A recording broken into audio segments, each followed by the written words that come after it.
People, we are Tottenham TV, back here for another Tottenham update. We're going to go into the last 24 hours of Tottenham news. Just before we get into it, Alistair Gold actually said yesterday or a couple of days ago that Tottenham are attempting to still try and get a deal or two done before the players return to pre-season training next week. It's not long to go. 1st of July, we are now on the 25th of June, and Spurs are trying to get some deals done before then. Maybe this is the deal he was talking about because... Timo Werner. No, not Timo, not Timo. I might have another one for you here. Hello.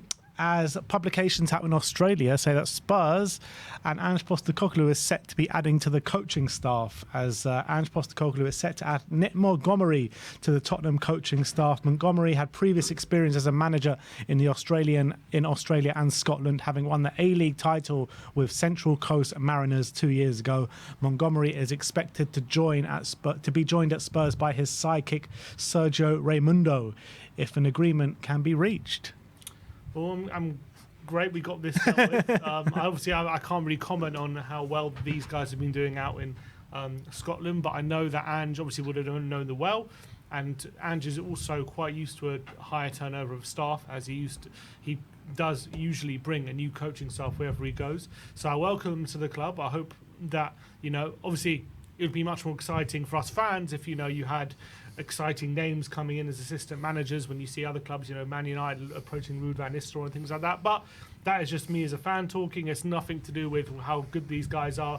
I'm glad we got this issue sorted early, and let's hope that they come and they're going to be of massive benefit to the coaching staff. We're missing a trick a bit not bringing Robbie Keane in, because he's doing, a bit. He did well in his first year of management last year at Maccabi Tel Aviv, won the league, and they all loved him out there. So, I'd love to see him back at the club.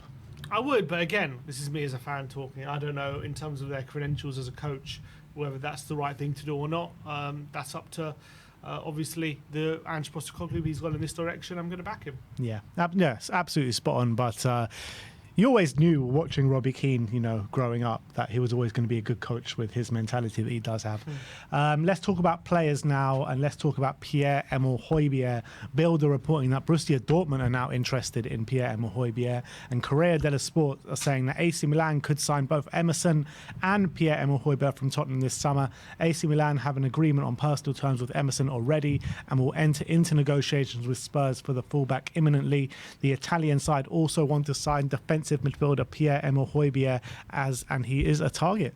Maybe a double deal in the offering for Milan. But in terms of Dortmund, that one really makes sense. I can really see Højbjerg playing for Dortmund. Obviously, new manager now.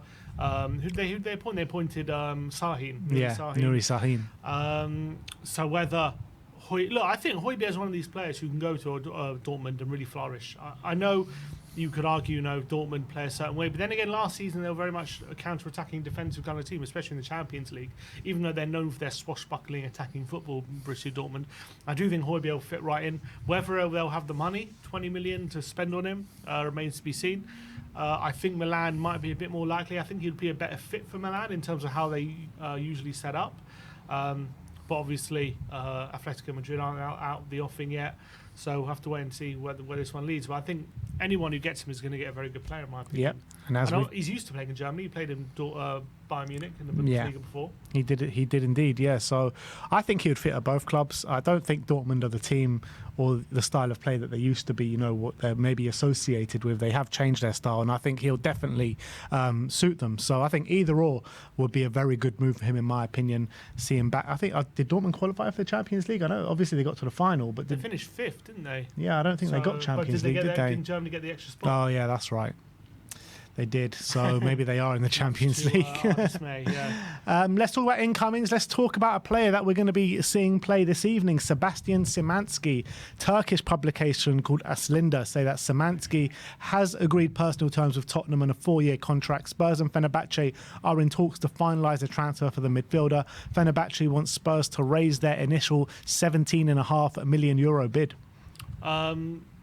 Obviously, we talked about him before. He's more of a number 10, kind of. He would be in battle with Maddison or maybe even number 8. We know Mourinho's just taken charge there.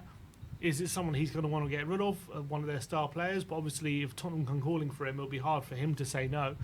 I don't know. I can't really tell you he's a massive priority. 17.5 million seems cheap, obviously, if a player we're looking for to upgrade for the squad depth. So I don't know how reliable this source is. Doesn't sound very reliable to me. Is it Sport Witness? No, it's a Turkish publication called Aslinda. Aslinda. Yeah. Maybe they're driving up interest for their player. I don't know. Look, clearly he's a player who did very well last season in the Turkish Superliga. Got a 21 goal contribution. Yeah. So very impressive. I can't tell you whether he's going to be one who's going to improve us massively, whether we want him. Obviously, I'd rather have someone like Eze come through the door, but be interesting to see how he gets on tonight. I'm going to be watching him. I don't think he started every game in the Euros. So He started one. I think he's only taken part in one game so far. So he's not even, a star player for Poland at the moment. Yeah. Don't know if that tells you what you need to know or not. Well, you let us know in the comment section below. Do you want to see Sebastian Szymanski through the door this summer? Ed Aaron's reporting on Eberechi Eze, saying that Tottenham are one of the clubs considering a move for Eberechi Eze, with Crystal Palace bracing themselves for interest in the England international. I mean, I don't know, like this report, as Ed Aaron's been sleeping under a rock or something, only bring this up just now. But they're saying, he also said that Arsenal and Man City are also eyeing up Eze, and that could be a problem for us, I would say. Yeah. If that was to be the case. I am hearing that Man City are not going to be spending heap loads of money this summer. Arsenal could be definitely an interesting one, because Eze actually started off at Arsenal as a kid. He got rejected by them, and he has gone on record to say that playing for Arsenal is his dream. Well, was his dream. Was his dream. There's a difference in the word there. Maybe he wants to put two fingers up to him after they're rejected, and let's hope that's that way. But to Man City, yes, they might not be spending lots of money, but Bernardo Silva's future is still up in the air, isn't it? It's up in the air every summer. If they sell him, maybe they'll look for a replacement, and bam, he's right there. Grealish, his future's up in the air. If they sell him, bam, Eze is right there, a replacement. Now, I don't think they would not replace those players. So, oh yeah, totally. I don't think it's beyond the realms of possibility, but maybe Eze looks at that and thinks, do I want to be a part of a cog in a Man City squad, or maybe a star at Tottenham? Maybe we can sell it to him that way. It's still going to be a tough sell. Obviously, they're in wages terms, you'd imagine City and Arsenal would probably be able to offer higher wages than us, so that would be a problem. But let's hope that our interest is more serious than theirs. Yeah, let's hope so. Let's talk about Geertruida. Sebastian Dennis, a Tier 1 source out in France, says that PSG are not alone in the race for Geertruida.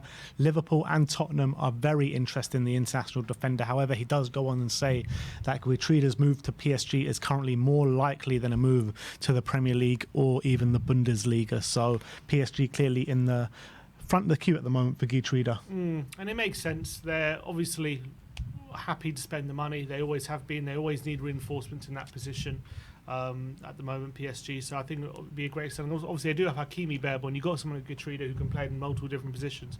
It'll be a solid signing, and I think they're more willing to probably put the money to get him than we are, I would say. I don't know if we're willing to spend the 40 to 45 million that it's going to take, knowing Tottenham, especially in that position where I guess we're not definitely signing him to solve a problem of our starting 11, albeit I do think he would get a lot of minutes where he'd come to Tottenham and could even take a starting spot. But yeah, if it's between us and PSG, I think PSG is a better sell for him. Yeah, obviously at PSG you get consistent Champions League football, you get a team that wins the league every year, and you get the money that goes along with that. The other teams that are in this report, Liverpool and Tottenham, I mean, we're clearly bottom of the pile out of these three teams. You got Liverpool, Arne Slot has just come in, Champions League football as well, and obviously Arne Slot did manage him in Holland over the last couple of years. So, and also he'd be a perfect fit if they want to transition Trent. He goes into right back, and then Trent gets a more midfield spot potentially if that's what he wants to do going forward. So, yeah. I agree. Yeah, I never really thought this one was that realistic anyway.